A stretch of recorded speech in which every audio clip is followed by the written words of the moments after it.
یاسای ژیان لە کۆمەڵگای کوردەواری داوا بووە ژن بۆ کاری ماڵ پیاو بۆ دەر.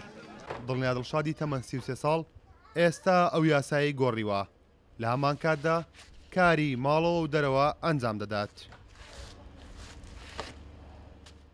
دڵنیا لە پاڵ پەروەردەکردنی مناڵەکانیەوە هاوشێوەی پیاوان کرێکاری دەکات.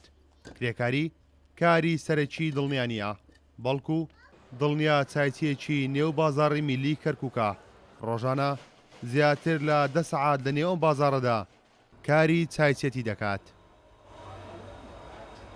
زۆر ئافرەت ناتوانێت بەرەو ڕووی ئەو شتە بۆستەی تەمەنا ئەەکەم هەموو ئافرەتێ وەکو من بێ بوەستێ بەرامبەر ئەو کارانی کە ڕوبەڕووی ئەبنەوە پێی دڵگران ئەبن کە ڕوبەڕووی ئەو شتە وەستای سیرەکەی بەرنامەی ئەبێ کە بانە دوو بەیانی کەس ناتوانێت ئەم قسانەی پێ بوترێە پێی بڵێت تۆ ئافرەتی بۆ کارەکەی لە بازاڕە.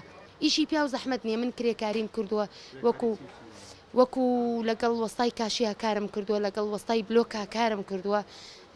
بیرم لێداوە بیری ماڵ کە دوو بیریان هەیە، هەر ماڵ هەر خانوویەک دوو بیر لێ ئەدا. من لێم داوە زۆر ئاساییش بووە، ئاسایی بووە بۆ من ئەزانم هەموو ئافرەتێتوانای ئەم ئیشانەی هەیە. توانا و شارەزایی و کارە جۆرە و جۆرەکانی هەموو ئەو کەسانی سەرسام کردووە کە دڵنیا دەناسن. ئێستا دڵنیا وەک ژنێکی سادا خۆی نابینێت، بەڵکو تواناکانی خۆی بە زیاتر لە توانای بەشێک لە پیاوان باز دەکات.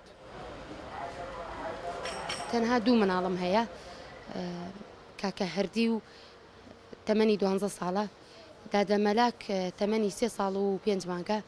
زۆر پیاو هەیە حالیان سواڵەکەن ناو بازاڕە ئەیبینم داوای سوال لە من ئەکە، ئەڵم کاکە تۆ پیاوی من ئافرەتم بۆشان بەشانی من وەک من ئیش ناکەی.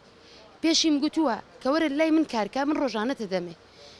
بەڵێ زۆر پیاو هەیە لە ماڵەوە کەوتۆ خێزانیان ئەنێرن ئیشەکەن. مال ئەسەف بۆ پیاوانە کە وایان لێ هاتووە ئافرەت بڵێ من لە پیاوترم.